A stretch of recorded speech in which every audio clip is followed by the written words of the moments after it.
Hello, everybody, and welcome to our epic X-Men reread here on Crushing Comics.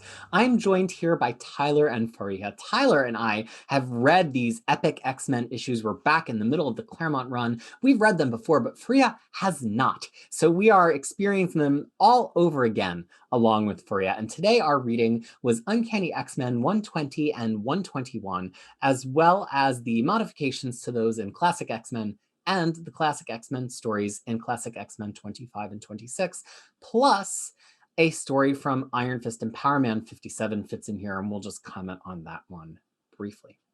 Now, everybody knows 120 and 121, this is the big Alpha Flight introduction where John Byrne gets to flex his design muscles and come up with this whole team of second-rate Canadian Avengers.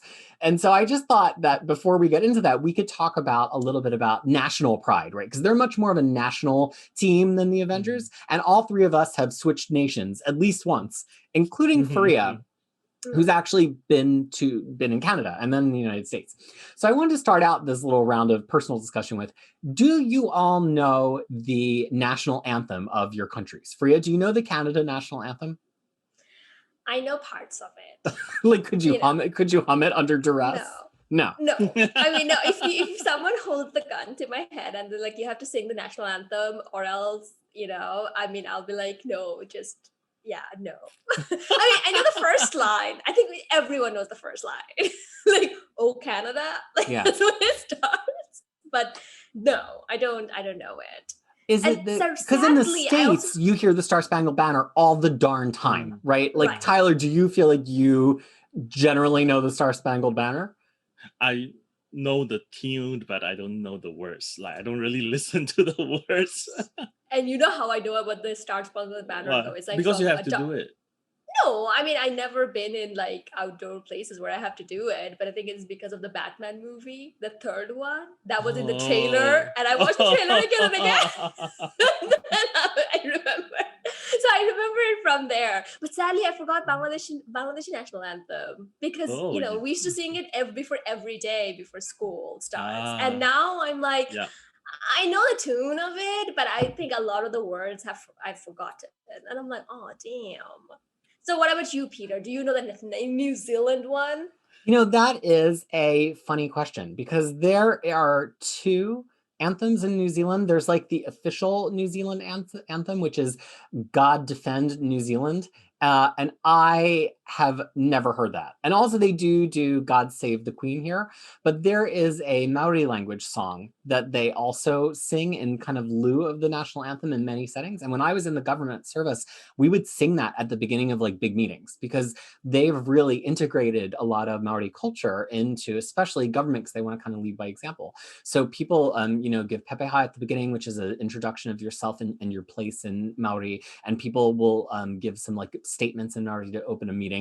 And so it was really common that I had to learn all these Maori songs, which are called in some instances waiata, although that one isn't necessarily, I guess, a waiata. So yeah, I know the anthem in Maori, but I do not know, but it's not just a transliteration of the, or a translation of the New Zealand official anthem, which I have never heard before in my life. Oh, okay. So it's like it's a totally different thing. Yeah. Totally different thing. Are you sure you don't live in Krakoa by any chance? Sometimes I wonder.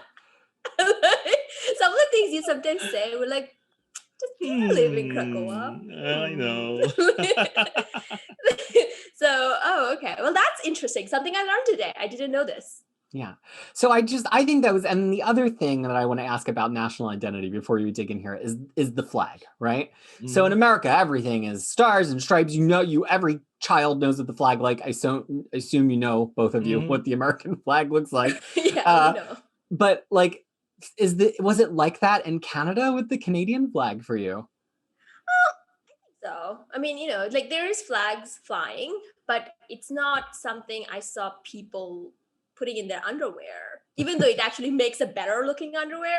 You know what I mean? Like, it's like a red, like, but the thing is, I never, I didn't never seen it more as a merchandise, but as a flag. That's what I mean. Like, it's not, it's known, it's part of the identity, but it's not this thing that you want to buy in bulk to decorate your house with.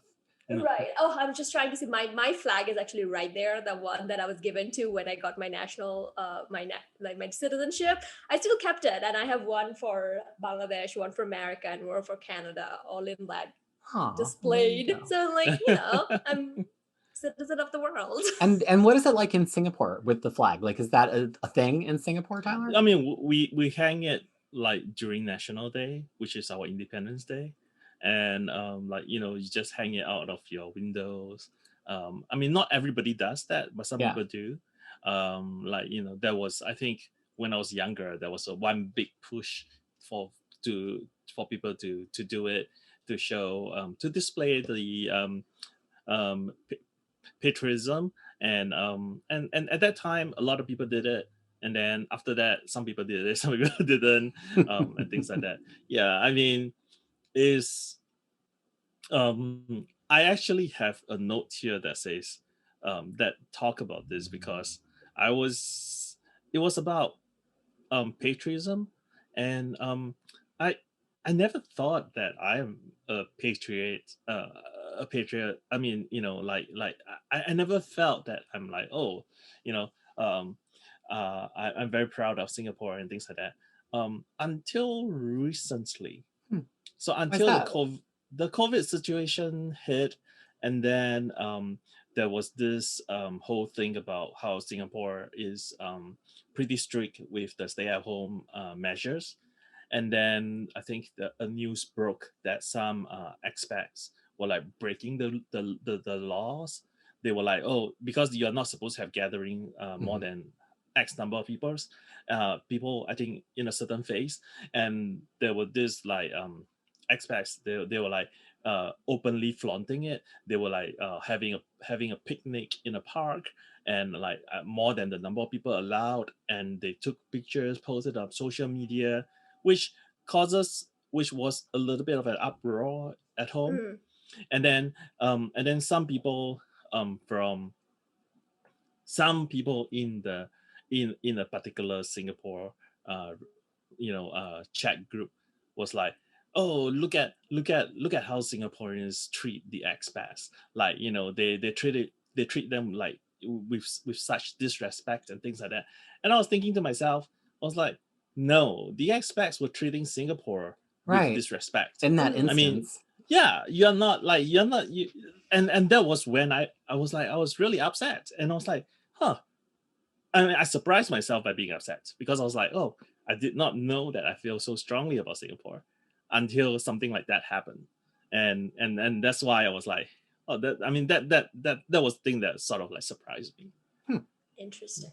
Yeah. So one question though, and I think that applies to both Peter and Tyler because of the countries that you guys are in or you guys are Mhm. from. So in Singapore, Hmm. do you feel the Chinese majority are more patriotic than the rest of the population? And Peter, for you, is like the Caucasian versus the Maori or like, indigenous community. How is the national, patriotism differ? I mean, obviously here in America, I don't have to say about patriotism and what it is. I mean, we don't want to get into that, but you know what I mean? Like how does that kind of manifest? That's a good question, because I've never really thought about it. Like, Hmm. when I'm in Singapore, I've never really thought about like who is more patriotic, or who is not. And I don't know. I don't know the answer to that. Hmm. Interesting. Yeah. In New No, I Zealand, mean, it's oh, go ahead. yeah, no. Go, sorry. In New Zealand, it's, I've only still been here for a few years. And my perception is, and I could be wrong in some of this because I'm still early in my learning, but for Maori people, it's not a nationalism in terms of like pride in New Zealand. It's connection to the land. The land is part of their identity and part of their language and part of their tradition. And so I feel like any time that I've been with a group of, white or Caucasian people, and there's a strong Maori presence, additionally in that group, that is a group that to me like feels like there's more national pride in it because you're adopting the Maori traditions, which it's not appropriation here. Like it's encouraged that everybody, it's one of the official languages, you learn it in school. Like it's really, you shouldn't appropriate actually Maori things. So people who have, you know, the facial tattoos that are a sign of their own dedication to their study and to their language and to their family, you shouldn't just be a white person who gets those. That's not good. But in terms of like the songs and everything and the practices, that's actually very invited to everybody. So it definitely strikes me that times that I've been in a group of like a very white group of people, I don't like feel that as much. But that's me just here, just in Wellington, just with the people that I've met. It seems like New Zealanders almost kind of like take for granted a lot of the really great things about New Zealand until they're being compared to Australia. Then it's like, we're the best. Yeah, for sure. Yeah. That happens. I get that. No, I mean, it's something that has been on my mind a lot as well, because even in Bangladesh, in retrospect, that I can tell that there is a certain, oh yeah, rah, Bangladeshi, but then not a lot of people thought that because they were the minority, and they were not necessarily, not that that country is like good for majority either, but the thing is, like, imagine in a country like that, if you were in the minority, it's hard to be patriotic in that setting. And then same we're seeing in America right now and all that, right? So it just, it's been on my mind, so I'm glad I get to ask the question. Well, I think that forges an interesting connection into talking about Alpha Flight. And I'm not necessarily going to start right at the beginning of the issue, but we'll come back around to it because this Alpha Flight team, I think Byrne has really tried to make the team more about their national identity than most superhero teams really are of the period. You have Shaman, who's, an indigenous person who's connected to the land. You have Snowbird, who's about the native animals. You have Sasquatch, who's effectively like a Canadian cryptid. This is a team that's like really anchored in being Alpha Flight. It wouldn't make sense for most of them to be on a superhero team other than Alpha Flight. And even North Star, although this doesn't come out right away, is like this Canadian Olympian, famous Canadian. So they're very much like Canada's team in a way that a lot of other superhero teams just really aren't, even when they're strongly associated with some country. I don't know. What do you think about that? I would say though, because my family lives in Toronto, there was no Toronto representation. There was like 3 person from Quebec. I'm like, this is not like a good representation. No, I mean, it is. And to be honest though, it's also made me kind of sad a little bit. I'm like, there is no way to kind of stereotype Canada. Like, these people could be from anywhere. Cryptids. Northern Lights. Because I'm like, it's like, I know it's like they're trying those names and stuff. I'm like, but these people could be from anywhere. I'm like, can no one and no one says sorry ever. And I'm like, you're not even doing it right. Oh man. So yeah, I mean, it's good to see the team though. And then I was like, oh, North Star. Oh my God, I know him. I know him.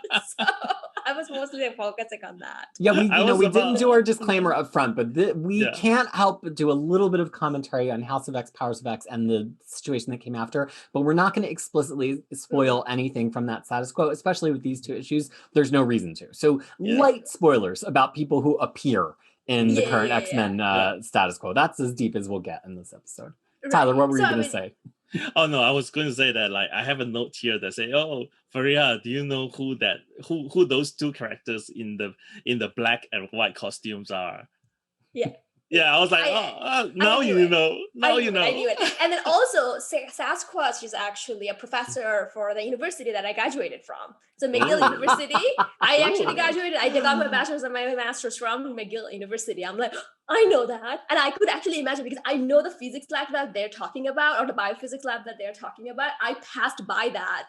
I passed by that department every day to go to classes and stuff like that. And I'm like, oh, now I should have gone back. I'm like, Sasquatch is in there. Maybe Apocalypse hasn't been your mentor all this time. Maybe Sasquatch really should have been your mentor. That's really funny. You so often they'll like make up universities. Like a lot of them go to a made up university in New York. But McGill is real. I'm aware of McGill. It's actually super prestigious university. But I didn't put 2 to 2 together. Like, oh, Fariha might actually have knowledge of this place, and then sure enough, you do. Yeah, I went there. And then also like the the thing starts with like, oh, prime minister, and that's actually Prime Minister Pierre Trudeau. So his son Justin Trudeau is now the current prime minister. Oh, I didn't know he And was like a legacy prime minister. Like we're just Oh. going back to the same family. I didn't know that.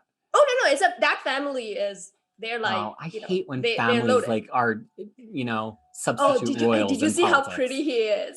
Oh, he became prime minister because how pretty he is. There's Well, not I mean, a lot of- I'm you sure know. I could probably clean up a little bit and become prime minister too. Oh if no, I yeah, really wanted. definitely.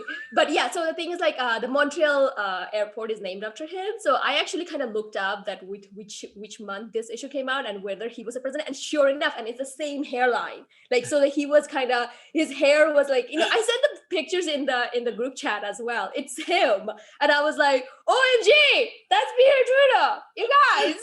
Well, and this was at a That point made that the me Marvel laugh. Universe, they hadn't really figured out how much they had to compress time. So they were really Yeah. comfortable with every issue more or less happening in real time. And the Exactly. characters implied to have been aging. That was fine for the first like 13 years of the Marvel Universe. So we're just past the end of that at this point. And it's still kind of like they're very happy to pull in a lot of current Yeah. events and current. I mean, that's why Oh, the but X-Men the have thing is, already they never- celebrated 2 Christmas. Yeah, they've theoretically been friends for 2 years already. Yeah.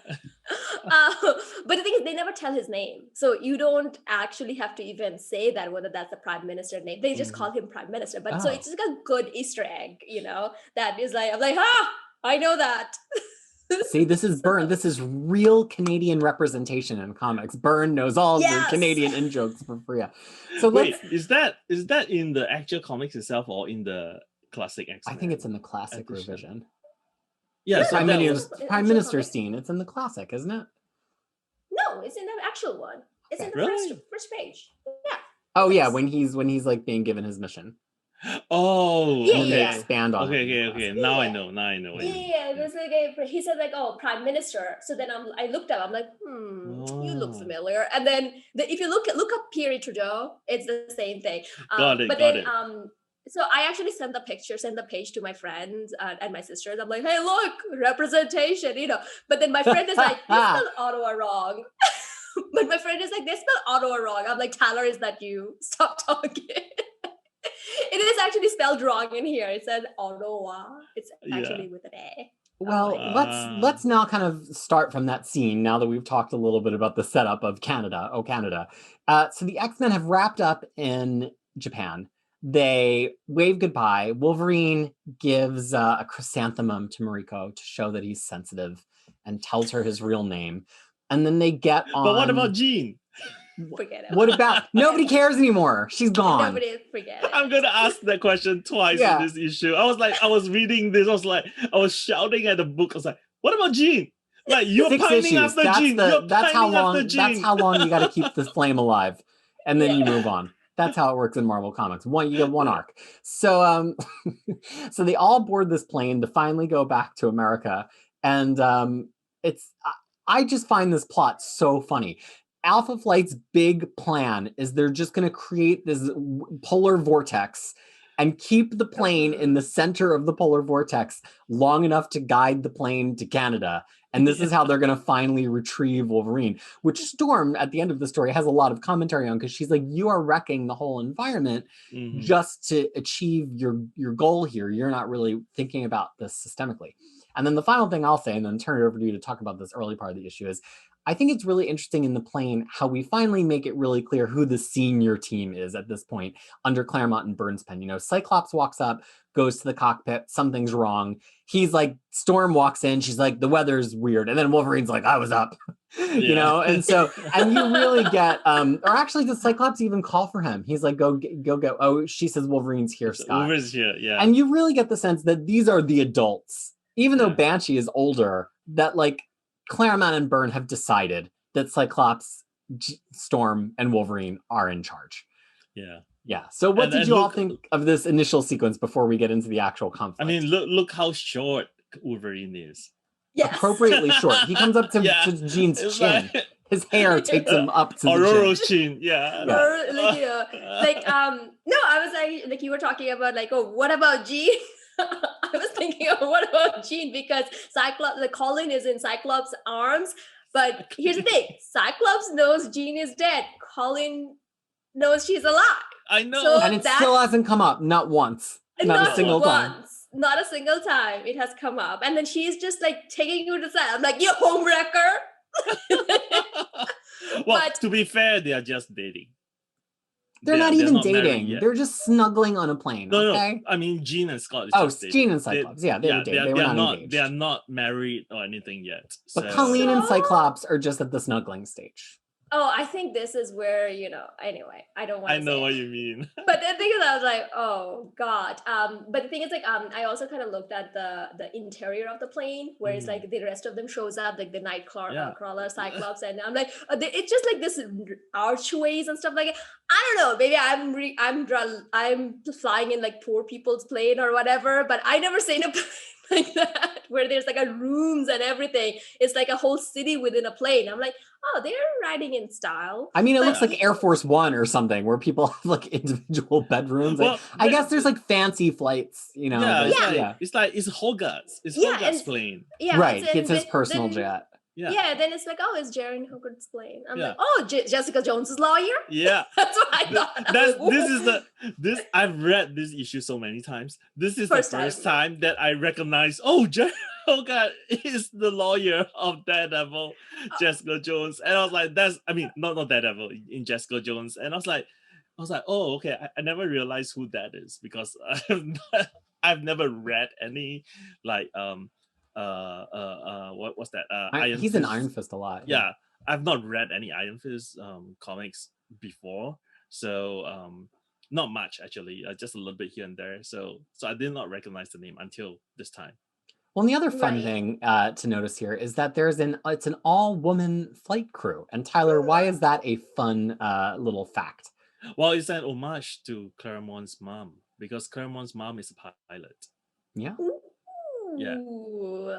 That's because I also noticed that. I'm like, Claremont loves Like, his lady pilots. Every time he Okay. gets a chance to have a lady Mhm. pilot, he does it every You time. do he it. does lady pilot. Oh, Yeah. okay. Well, that's pretty neat. And I was also kind of thinking, I'm like, oh yeah, back in the day when you could just walk up to pilots. Can't Right? you Like, do let's just anything? have a meeting in the cockpit. Everybody to the cockpit. Yeah. No, but this is a private Right. plane, to be fair. This is like a Yeah. private that's true. plane. Yeah. But the thing is, like, I mean, the sequence actually kind of end with like Sasquatch holding the plane from the bottom and then just throwing them like that. So Yeah. even though they kind of landed, and then it's like he just throw him, and then the Alpha Flight guy Hudson, he's like, oh, I didn't tell you to, like, you lummox, I didn't tell you to throw them like that. And it's I know. "Oh, I'm didn't like, know what my was strength." Sasquatch's? I don't know. It just I really don't know. makes me laugh every time. He's like, oh, I didn't know my own strength. Like, well, what were you trying to do? Exactly. Yeah, what That was- caused you to throw the plane. You know? Right. like, So you- I mean, I mean, it's really interesting that they introduce Alpha Flight, and then they don't. Not everyone plays a part, and they don't talk about their powers or anything, and so you kind of like, oh, okay, you're like slowly figuring out, like, oh, okay, so Sasquatch, we know, is super strong from throwing the plane, mhm. and then I was like, okay, what about the powers of the other characters? Like, do we know anything at this point in time? So I was like, I thought that is a pretty good device to sort of like catch your attention and hold your attention. And this okay. plot, it's a strange plot. I like Mhm. it for that reason, because it's fun and mysterious, especially because I Yeah. always completely forget it before I come Yeah. back to reread it. But basically the X-Men are like, we're too conspicuous as a group, so let's like split up and meet Split in the up. center of town. Yeah. And then individually Alpha Flight tracks them all, and some of them fall prey to Alpha Flight and some of them don't, which leads to a wonderful confrontation in basically a mall dressing room between Storm and Vindicator here, which I just find it delightful. So I think it was kind of like device over story. Like, should they have Mm. split up? No. But did it Mm. create this really kind of fun story about like, ooh, how do they match up with Alpha Flight that would Yeah. kind of tee up a fun fight in the next issue? Yes. So like I think it serves its purpose personally. So remind me, is this the first time they're actually facing off with a super powered team? Because I was before they thinking were that. meeting individual, They right? fought They the were meeting up Avengers with- like in the Silver Age, but since Yeah. we've been That don't back, count. this is the Yeah, first that time don't they've count. been like, Well, I mean, yeah, if you're talking about Silver Age, then the Brotherhood of Evil Mutants was the first people that they faced. Yeah. Oh, But okay. but since they came back, There's But like the these Animan two- at the very beginning, but that wasn't Yeah. like a real team. they fought themselves twice. Yeah, they fought themselves several times. no. And they did That's what I fight, like during the McCran Crystal thing, they fought like the whole Shi'ar Oh, Shi'ar. Imperial Guard, Yeah. but there were so many of them that it was like it didn't feel like this one-to-one, each person will fight and one will win and one will lose. Like I feel like that's the first time it's really felt like this. Mm. in the Right, run. and then they're also kind of matched up against each other, Yeah. like in terms of like the power level and stuff like that, because Yeah. North Star, everything that we know about him now, is pretty much the only one who can catch Nightcrawler mid-transportation. Yeah, because well, and he's that Aurora too fast. really plays some Right. games with Nightcrawler over the course of these 2 issues. Right. The idea that like as fast as he can teleport, they're fast enough to notice where he's teleporting and like be there before he like Yeah. fully materializes. Right. So one is holding bottom up, the other holding Oh. if they're not careful, they can really ruin Nightcrawler. It's like, it smells brimstone too much. But yeah, so I mean, it's like, and then the whole thing is like, why are we in the mall? It's like, I mean, this Claremont Always trying to writing is put like, clothes on Storm. Always trying to Yeah. oppress Storm with your post-colonial ideas. Right. No, I mean, but the thing is, like, it's like all of this. It's like, why are we in the mall? Well, Colleen was right. We have to dress up. It's like, I don't need to know all of this. Someone just fight. And also, they're like putting clothes on Storm because they're like, you're going to be cold, and Storm's like, I do not grow cold. And they're Yeah, like, I don't feel okay. cold at all. Okay, then it's like, okay, you would be more weird, like in one person in whole of Alberta not wearing jacket. Alberta is cold, guys. It's very cold. Yeah. So I mean, yeah. the other thing also is that like Byrne, I believe it's Byrne who drew himself into the book so many like, times. Yeah, so I many noticed. times, and I Austin noticed. as well. Like Yeah, the there's like inker so many because there's so many random people's shot that a face name. first, Yeah, in that the name. face first, and then a name and everything. There's like this whole thing where it's like there's a John and Darius is on Yeah. a date in Yeah. a later issue. Yeah. So I'm like, is Darius is his significant other? I don't know, but the thing is that I'm like, why why are these people just in my face all the time? But, Well, there's like a lot of Burt that too. Reynolds too. He didn't have like he doesn't have any speaking roles, but it looks like him. Okay. And then he has but it says that his name name tag there. Bert. Yeah, his Okay. name tag is there. The whole Canada is there, you guys. But Yeah, anyway. this is everybody in All right. Canada at the time. They've all guest starred. So as a result of these face-offs, Wolverine and Nightcrawler are captured, but everybody else makes it. And so this leads them to, we skip some time in the next issue. Yeah. And they're facing off over Wolverine and Nightcrawler as captives. Although kind of hard to hold Wolverine and Nightcrawler captive tied up with some rope, as Wolverine will point out later in this issue. Yeah. And there's this beautiful, beautiful splash page of the X-Men coming upon Alpha Flight. And the thing that always strikes you on this page is, the X-Men team, this is part of Cochrum's designs, right? All of these people who are in their outfits, with the exception of Cyclops, are Cochrum designs. And then hold that against Alpha Flight. Alpha Flight's costumes are iconic. Like iconic in the sense of you could make just a flag of one of their costumes, even though one of them actually is a flag. But I mean any of them. And you would know what flag that was. Or I could have a sweater or a jumper on of one of those costumes, and you would know, oh, you're Shaman, you're North Star, you're Snowbird, because they're so iconic. And I just think it's a really interesting divide between kind of Cochrum's design aesthetic, which is this very, got to use all 3 primary colors to let you know it's a hero, got to have, an accent color, and Byrne's aesthetic, which is very one color with shapes knocked out in white, or a negative space in terms of Sasquatch. I don't know. Or Shaman rather? Is this me? Am I the only person who notices these things? No, I mean I definitely noticed a star. I mean not star, that maple leaf design on all of them. Yeah. Well, that's why I was saying that it's Canada flag makes better underwear. It's kind of a maple leaf. I don't really feel like North Star and Aurora's is a maple leaf. It's got on the hips. No. No, it's a It's a starburst. Well, it's kind of a starburst. No, that's right. Two You're young right. men, Shaman, his might be an inverted maple leaf, like over his chest. And then Snowbird doesn't really have the maple leaf either in her theme. But I did like Vindicator or Hudson's Yeah. thing, his and Avalon's latest costume. I'm like, damn, those are really good, and they're both humans. I'm like, damn. Like, they have like really cool looking uniforms. I'm like, like, but yeah, but put him in a red underwear. I think that would be nice. I often, by the way, will call Vindicator Guardian by mistake because there's the Guardian and it's a whole thing in Alpha Flight. Maybe one day we'll read some Alpha Flight. So they get into the OK Corral, but Colleen and Banshee are stuck outside by some force. And so now we really get a pretty cool super team showdown here.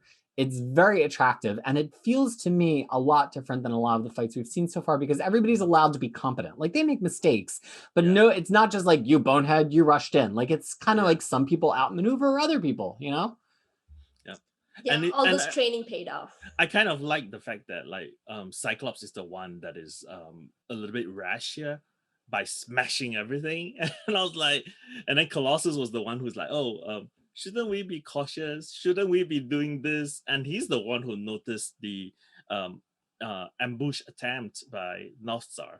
So I thought that was pretty interesting. It's just starting to build a little bit more character for each of them. That Colossus is a perceptive. And it leads to this really cool moment of Storm is we've got to take care of this winter storm. It's gonna, it's growing out of control. She goes up to take care of it, and it's this great chess match moment where Storm takes care of the storm, but then Northstar knocks out Storm, and then Cyclops knocks out Northstar. It just really makes me think of a fast-paced game of chess as these pieces are all kind of taking each other. And then Cyclops is really angry that Northstar hurt Storm after Storm just saved North America. And Wolverine of all people has to stop Cyclops from just pummeling Northstar, which again, I think it's just a really fun moment. Exactly. Yeah. I also like that panel where it's Northstar is in the background with just this flash lines, and then it's swoosh. It's well, I'm it's one of those things can't be showing a man punching a woman. So let's obscure it a little bit. Yeah, let's obscure it a little bit. But the thing is there is I mean, I don't know. I was just kind of getting a little bit tired of here we go, another fight. It's we just got somewhere, we fight, and then we get to let us all go home. It's the world tour, Fariha. They've got to have a fight on every continent. Exactly. Oh, that's right. So that's what it was. I'm well, okay. There's also this whole exchange between Cyclops and Vindicator is it's just lame insults. That stinks, mister. And then Vindicator's you better get used to the smell. I was what kind of very professional. Extremely, extremely professional.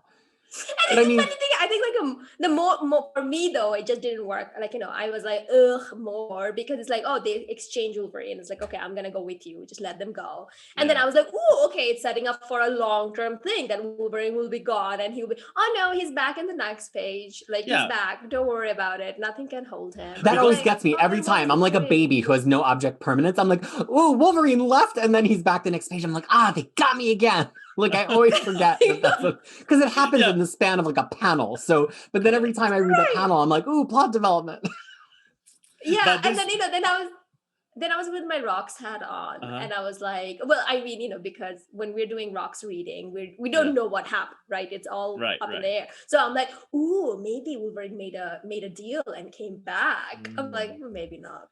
No, this is the first canonical evidence that Wolverine can teleport. That's why he's everywhere in every issue later on. It's and why is it that no one knows? Because no one asked him. Oh, that's right, because he's not going to let you know. You never asked. It's okay, but this is one legit question. People are how the hell did you get here? But it's yes, what are you talking about? Psych. Yeah, I know. Well, I just want to, I mean, let's just review Vindicator's overall level of professionalism to this point, right? In his previous appearance, he just ambushes them and tries to fight Wolverine without even talking to them and almost drowns Moira McTaggart, thus, well, I just promise no spoilers. And so then in this issue, he basically goes back to the Prime Minister to whine. He's these X-Men are really tough. Yeah. You gotta activate Alpha Flight. And so then he like spends the whole fight, he gets his ass kicked by Storm. He spends the whole fight name calling with Cyclops, and then he puts Wolverine unsecured into this van that Wolverine just cuts a circle out of the top and hops out and makes it back to the airport. Vindicator, perhaps not a great team leader. This is what I'm gonna put out. But then he's also self-aware of that though, right? Because he constantly bitch about it. It's like, oh, I can't lead the team. So I think he's self-aware in that way. But I'm assuring you, Canada is not that incompetent. It's just a him thing. I'm not even sure if he's Canadian. He's probably not. So I'm denouncing him. But yeah. Well, go ahead, Tyler. I mean, I'm just saying, like, on one hand, he's not competent, but if you look at it, at his team, I think all of them are pretty much, good. They're at what good. they're doing. They know what they're doing. I mean, Shaman gets in a little over his head crib with this, but correct. I don't blame. I think that's just them not knowing how to express his powers yet as a creative team, honestly. I mean, and also I think like Northstar is, he did the right thing because he's like, yeah, Storm is the strongest one. Let's take her out first, you know, and not giving her a chance to do anything else.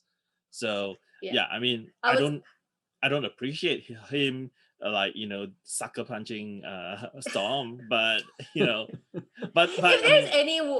if there's any woman who can survive a sucker punch, it's Storm. Like, she is at this point, she's like beyond all gender. Or she's gonna pull a knife out of her cape and somewhere. It's like, but the thing is, I'm also like, knowing what I know about Northstar, I'm like, that is so on character. Exactly. I was like, that is so on character. Oh, I love it. So I was very excited about it. But that makes you appreciate like Williams' writing, right? Because she got the character so well that like when you are reading this next, you're like, oh yeah, this is in character. Okay. Well, and I would say not to just talk about a bunch of stuff that y'all might not have read yet, but even if you've read Astonishing X-Men by Marjorie Liu, who was one of the first people after Chuck Austen to really make Northstar a part of X-Men, right? Northstar, though widely acknowledged as a mutant, had never really been an X-Men character. No. So Chuck Austen kind of made him part of the cast. And it's one of the reasons that I will sometimes defend that Chuck Austen run is like, it's a fun cast. He uses Northstar really well. And offensively sometimes, but well. But then Marjorie Liu uses him on Astonishing X-Men. And I think that's what really cements this idea that kind of a lot of his past bad behavior is explained by his struggle with his identity. I mean, he was one of, if not the first gay superhero to be outed in a comic book in the 90s. But it takes a really long time for writers to catch up with that and use him effectively and then connect that to his past stories. And so now I think he's just so cool here. Whenever I read old Northstar, I just think he's so cool.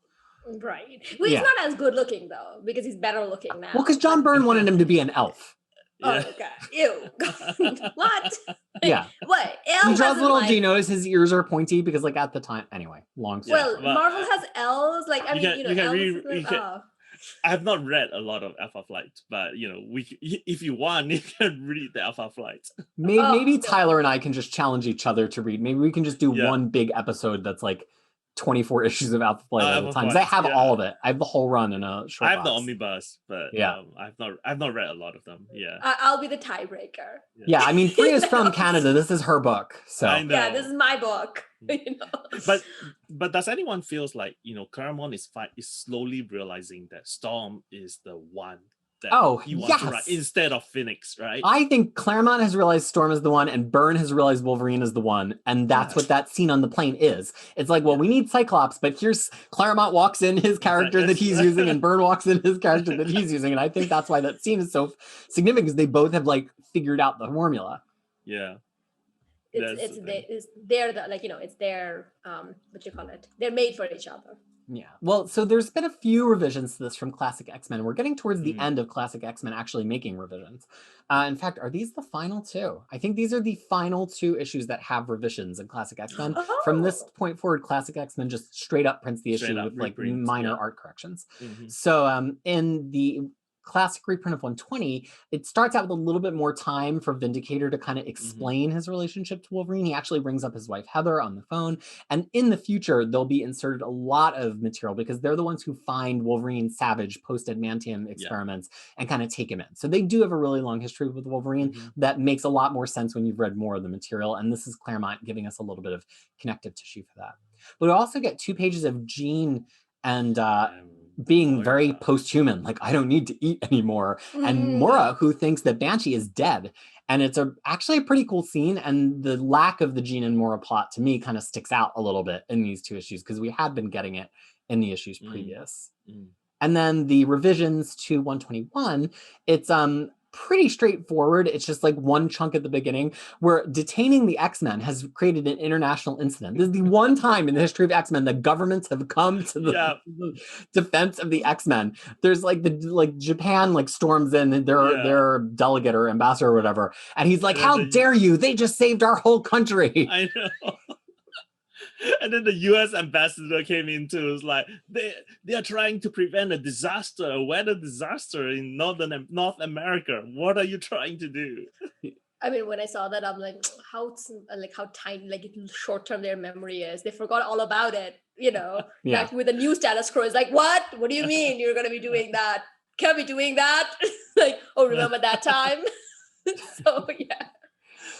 Well, there's a few other stories for us to fit in here. One is just like a brief before we skip to that, I just want to ask. I just want to go back to the part where Moira and Phoenix had the conversation in class, and I thought it was like, you know, if you reread it with like the hot spots kind of sad we weren't gonna spoil in this episode. Yeah, we're not going to spoil too much. Just lightly, gently. Yeah, I'm just going to say that, you know, there's this line which I thought was really interesting, where, you know, Moira said that, you know, not Moira. I mean, I think it's Phoenix or Moira. I can't remember who, but he says that, oh, resurrection is for God. We humans should live well enough alone. And then Moira says something like, "Oh, you'll be fine. You'll be fine." Yeah. And I was like, yeah, I read that. I was like, girl, you have no idea what's coming. You have no idea. Yeah, because it says that, I think Moira says that, and the fear of the unknown, of the future, is even worse. I was like, seriously? You are the one who said that? Well, I mean, I'll just say, and we say it almost every part of why we're doing this read is because we wanted to go back and re-experience these books with the viewpoint that Hickman has inserted as of House of X and Powers of X. And pretty much every line of dialogue works uncannily well. It's the thing that I've decided, and we have to stop. We'll talk about it more in the Proteus arc, which is a couple episodes away. But the thing I've decided for myself, think on this until we get to that episode, is Hickman wrote the story that he thought had always been suggested by all of the weird dialogue choices. That's my thesis statement. Okay. Yep. So agreed. There are a few other stories to insert here. One is Iron Fist and Power Man and Iron Fist, I should say, number 57, which actually follows this directly. It has the X-Men kind of touching down, and it's not written by Claremont or Byrne. And they have a run-in with the Living Pharaoh, and the X-Men help a little, and it feels like it's about to turn into like a full-on X-Men team-up, but really it's just like Cyclops and Nightcrawler kind of distracting the Pharaoh a little, and it's not like a it's not even a fight story or anything. Yeah. No.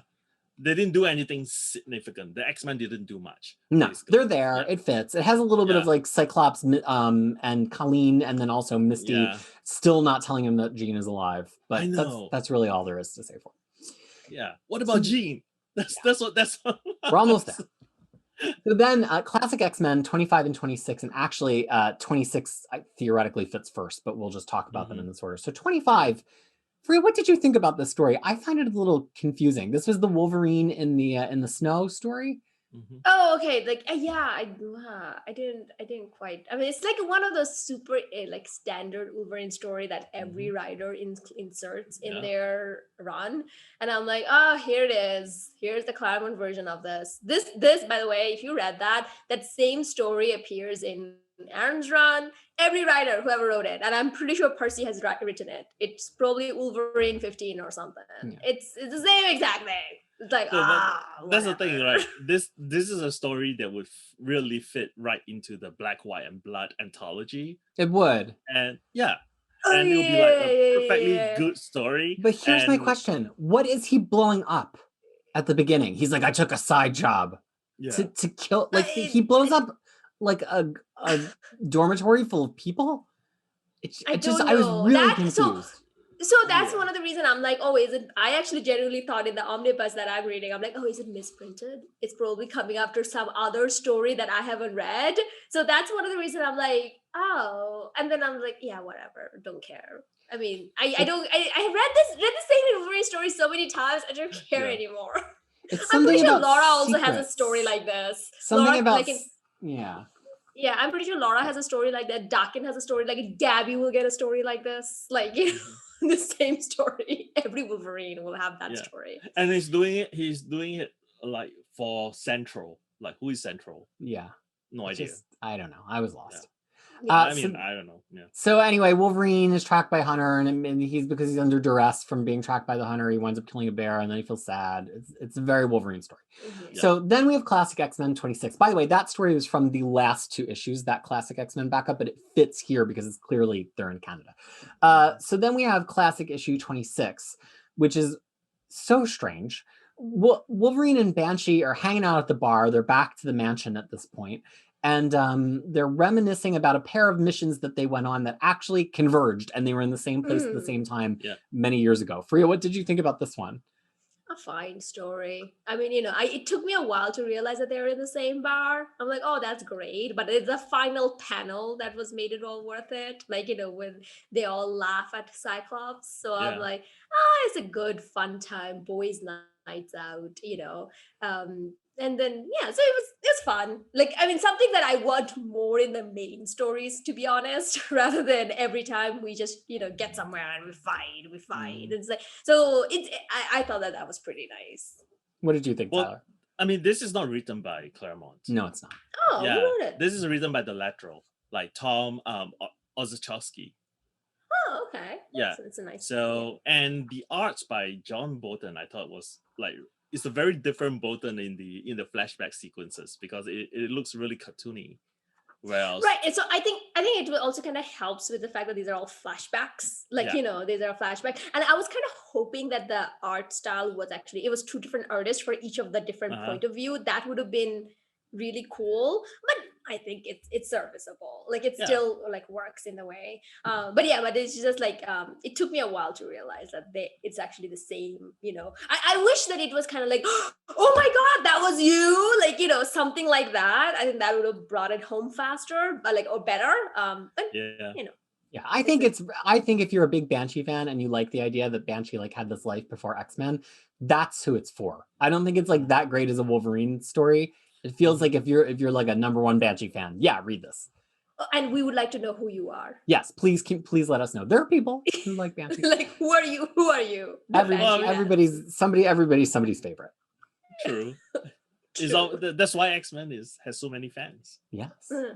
Well, that brings us to the end of our discussion on this episode. If you want to keep on reading with us, next episode we're going to be tackling the X-Men's first run-in with Arcade from Uncanny X-Men 122 through 124. We'll also talk about the Classic X-Men backups in 29 and 30 because they fit there. We're not talking about the Classic X-Men backup in issue 27 right now, which did reprint 121 because we already covered it earlier. It fit a little bit earlier into continuity. So please do keep reading along and joining us for this read as we inch ever closer to the Proteus story and the Dark Phoenix saga. This is real. We're almost there. Because this is a lot of fun to see these through new eyes and get to talk to them with each other, especially these classic issues, which, you know, Tyler read as kids and didn't get to like have an adult conversation about with a peer. And what has that made us realize, Fariha? X-Men is better when it's read together. That's right. So we're so happy to get to read them together with each other and to read them together with you. We look forward to your comments and the things that you noticed and loved about these issues. And until we get to speak to you again, please be well. Bye.